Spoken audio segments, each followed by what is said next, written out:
अपने retail objectives को set करने के बाद रिटेलर जो है वो प्राइस पॉलिसी के ब्रॉडर फ्रेमवर्क के ऊपर आता है, ताकि वो जो क्या चॉइसेस अवेलेबल हैं उसके पास प्राइस पॉलिसी की, वो उसको इवेल्युएट कर सके। तो हमारे सामने वो तमाम चॉइसेस हैं जिससे ये पता लगेगा कि रिटेलर को के पास क्या है कस्टमर को ऑफर करने के लिए, क्या क्या ब्रॉडर फ्रेमवर्क है उसके पास प्राइस के पर्सपेक्टिव में, प्राइस पॉलिसी के पर्सपेक्टिव में, ताकि वो प्राइसिंग के डिसीजन को ले सके और अपनी रिटेल प्राइस स्ट्रैटेजी को प्रॉपर तरीके से डेवलप कर सके। तो सबसे पहले उसको क्या देखना है? सबसे पहले रिटेलर को देखना है कि क्या जो वो प्राइसिंग ऑफर करने जा रहा है वो in line with the competition होगी, कंसिस्टेंट विद द कंपटीशन होगी, या वो कंपटीशन से ज्यादा होगी, या वो कंपेटिटर से कम होगी। सो तीनों सूरतों के अंदर उसको ये पहले आइडेंटिफाई करना है कि either I would B +5% than the competition, I would be -5% than from the competition, or I will be in line with the pricing offered by the competition। तो ये पहली बात रिटेलर को इवेल्युएट करनी है और फिर उसके बाद उसने इसको लॉक करना है इस फ्रेमवर्क को, ताकि आगे फॉरवर्ड जो सके, आगे नेक्स्ट स्टेप की तरफ जा सके। फिर उसके बाद जो रिटेलर को पॉइंट जहन में रखना है वो ये है, all items will be priced independently और prices for all items will be interrelated to maintain image and ensure proper markups। Most of the cases के अंदर ऐसा भी ऑब्जर्व किया जाता है कि रिटेलर को यह देखना पड़ता है कि मुझे तमाम प्राइसिंग को इंडिपेंडेंटली लेके चलना है, या मुझे प्राइसेस को एक फ्रेमवर्क के अंदर, एक पैरामीटर के ऊपर लेके चलना है, ताकि मैं अपने इमेज को, अपने प्रॉफिट को सिक्योर कर सकूं, अपने स्टेटस को। तो कस्टमर को ये अंडरस्टैंड करना है कि ये प्राइसिंग यहाँ पर विद एक्सेलेंट प्राइसेस है स्टोर के अंदर, इस स्टोर के ऊपर प्राइसेस बहुत हाई हैं, इस स्टोर के ऊपर प्राइसेस बहुत लो हैं। तो आपने डिसाइड करना है एज ए रिटेलर कि मेरे पास जो प्रोडक्ट कैटेगरीज हैं वो इंडिपेंडेंटली प्राइस्ड होंगी, या उनके दरमियान कोई हमने रिलेशनशिप रख के एक स्टैंडर्डाइजेशन रखनी है कि हमारे पास all prices would be like this. तो रिटेलर को ये दूसरा पर्सपेक्टिव अपने पास जहन में रखना है।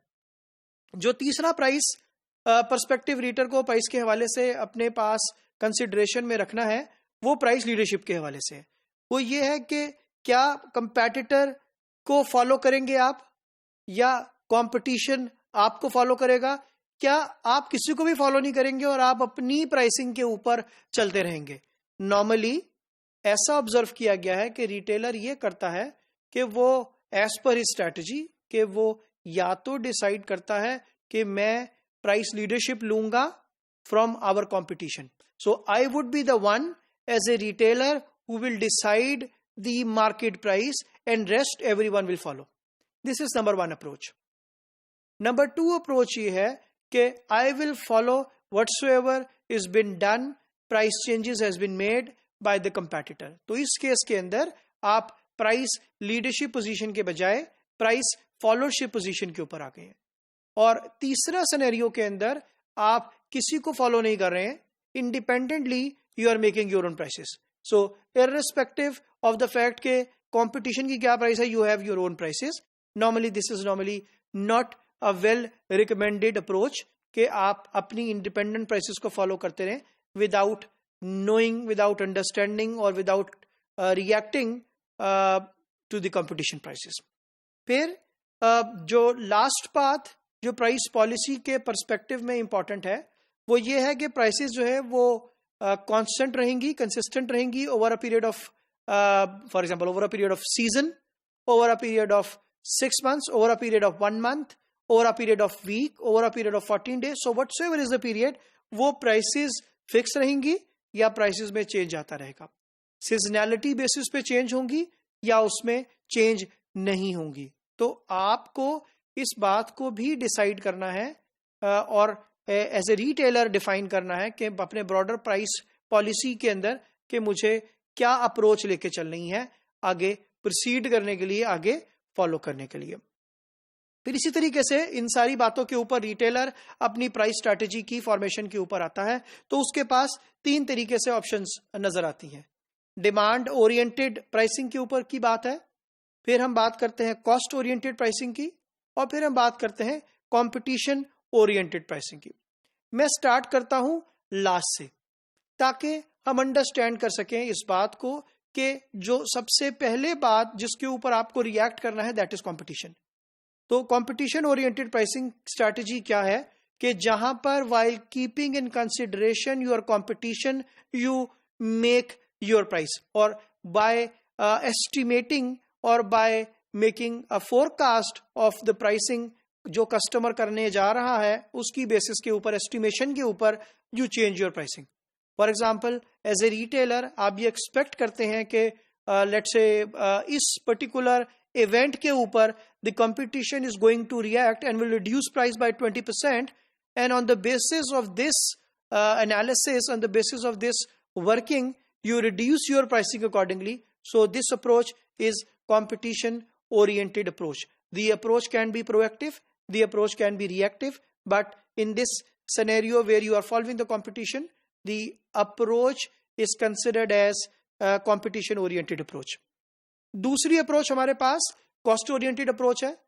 तो if the cost of the product, for example, is less, you can have less prices. If the cost of the product is more, you can have more price.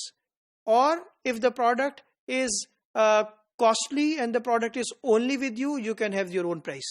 तो अगर the price base is the cost of the product, इस सूरत में you don't consider the competition you take competition into consideration.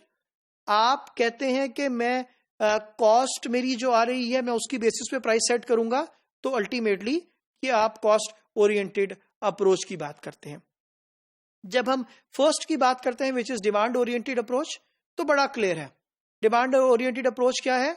उसके लिए मैं अगर आपको थोड़ा और डिटेल में लेके जाता हूं तो this will really help in understanding कि डिमांड ओरिएंटेड अप्रोच क्या है। डिमांड ओरिएंटेड अप्रोच की अगर हम बात करते हैं, डिमांड ओरिएंटेड प्राइसिंग की बात करते हैं, तो actually it is about also about psychological pricing. एक तो कस्टमर की क्या डिमांड है उस पर्टिकुलर प्रोडक्ट की और उसकी बेसिस के ऊपर you decide the price. Second is about the psychological pricing. कुछ प्रोडक्ट्स ऐसी हैं कि जिनकी prices psychologically is in the minds of the customer and customer knows about them. For example वो पेप्सी की या कोक की जो प्राइस है वो एक ओपन सीक्रेट है जो कि कस्टमर को पता है, शायद एक बच्चे को भी पता हो, तो वहां पर you can not have more pricing. तो psychological articles and then psychological pricing of these psychological articles is one of the key attribute in demand oriented pricing. इसके दो मेजर कंपोनेंट है, one is price quality association. So आप क्या कर सकते हैं, you can have the product price as per the quality of the product, and then you can have the high quality product with the high price, you can have the medium quality product or average quality product with the average price, and you can have the low quality product with the low price. But you can have for it is option of the retailer कि वो इस low quality product के ऊपर जाता है कि नहीं जाता, because ultimately it will impact the image of the retailer. और फिर prestige pricing की बात है कि normally कुछ प्रोडक्ट्स के ऊपर, कुछ कैटेगरी के ऊपर there is a prestige available that it is with you only, so you are the only one who is having this product, so you can have your price accordingly. तो demand oriented pricing के अंदर it is psychological impact, the association between quality and price, and then the prestige factor, all keep into consideration हमारे पास price की choices के हवाले से। तो customer के पास, रिटेलर के पास तीन तरह की बातें थी। मैंने कहा डिमांड ओरिएंटेशन है, उसके पास कॉस्ट ओरिएंटेशन थी, और उसके पास कंपटीशन ओरिएंटेशन थी, and then the retailer has to decide one out of these three आगे प्रोसीड करने के लिए, नेक्स्ट लेवल के ऊपर जाने के लिए, अपनी प्राइस स्ट्रैटेजी को लॉक करने के लिए।